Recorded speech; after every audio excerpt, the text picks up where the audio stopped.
nos dados apresentados pelo Luiz Passos, demonstram, né, seria uma demonstração com números de como é que a sociedade capitalista pode oferecer, o que é que a sociedade capitalista pode oferecer à população, né? E quando olhamos para o passado, analisamos essas sociedades, vamos ver que em todas essas sociedades socialistas que tinham o grande objetivo de promover o desenvolvimento humano, né? De atender às necessidades humanas, de romper com a exploração do homem pelo homem, produziu, na verdade, foram montanhas de cadáveres. Pegamos o caso da China, algumas dezenas de milhões de cadáveres. A União Soviética, pelo menos 2 dezenas de milhões de cadáveres. Pega o caso do Camboja e dos países africanos que estabeleceram os regimes socialistas, que acabaram naufragando, e o resultado foi, como já disse, montanhas de cadáveres e estagnação econômica. Então, portanto, nós continuamos colocando na pauta, inclusive, é interessante, né, como que as pessoas se intitulam progressistas quando elas se qualificam, quando elas se apresentam como sendo gente de esquerda, né?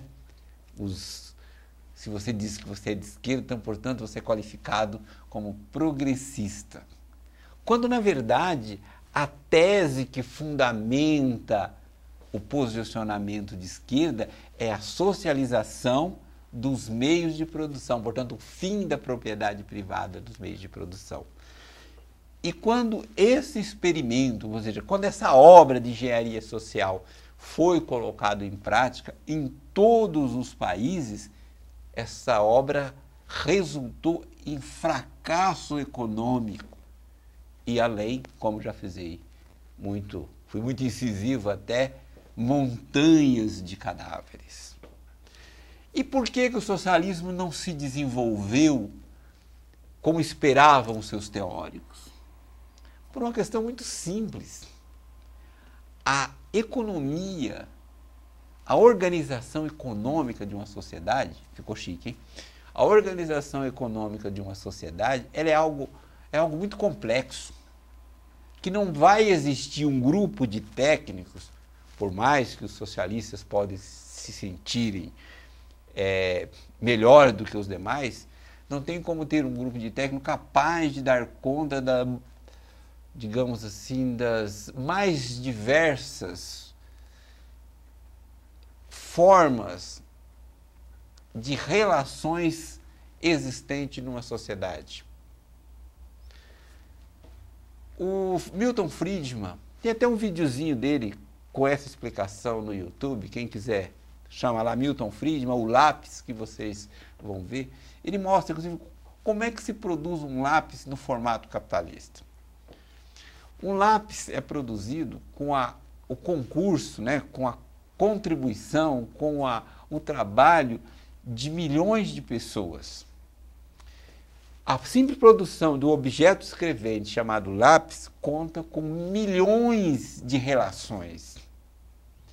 E que, portanto, a organização através de um grupo de pessoas planejando a produção, não há possibilidade de ter a eficiência que tem uma economia de mercado. Não é uma questão de gosto. E falo até, né, com certo conhecimento de causa, porque também fui militante, inclusive do PCB, comunista de carteirinha e tudo, exatamente porque imaginava que a sociedade socialista poderia produzir mais bens e serviços para a população, exatamente para que os pobres deixassem de ser pobres. Qual é o resultado prático da aplicação da socialização dos meios de produção em todas as sociedades que existiram até hoje? Não foi o conforto daquelas pessoas. Os pobres não deixaram de ser pobres. E os ricos que tinham deixaram de ser ricos, né? No máximo criaram um novo segmento de ricos, que são que é a chamada nomenclatura, né, os componentes da nomenclatura, mas, na verdade, produziu-se sociedade da escassez. Escassez de todos os bens que a sociedade precisaria para o seu conforto, né? É escassez no ensino, escassez na saúde, escassez na alimentação, na habitação e em todos esses bens dos quais nós precisamos para vivermos, para ter conforto, para ter uma vida mais confortável. Então, a grande questão, o grande dogma que ainda está na pauta, digamos assim, dos nossos intelectuais, dos nossos formadores de opinião e, por que não, dos nossos historiadores, é a ideia de que o socialismo, a socialização dos meios de produção, produziria uma sociedade igualitária, onde não houvesse a exploração do homem pelo homem e, portanto, mais abundância de bens e serviços para os homens serem mais felizes. O resultado, quando aplicado, é exatamente o inverso.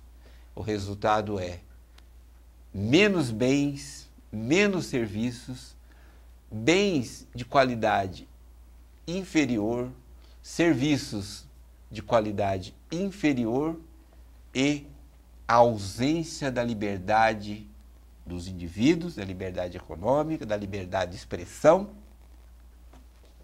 O complicado de entender é como esse modelo, né, apesar de todas as evidências, apesar de um século de experiência, pelo menos 70 e poucos anos na União Soviética, ainda não foi o suficiente para convencer os nossos formadores de opinião, os nossos professores, de que se trata de uma forma que não atende às necessidades humanas.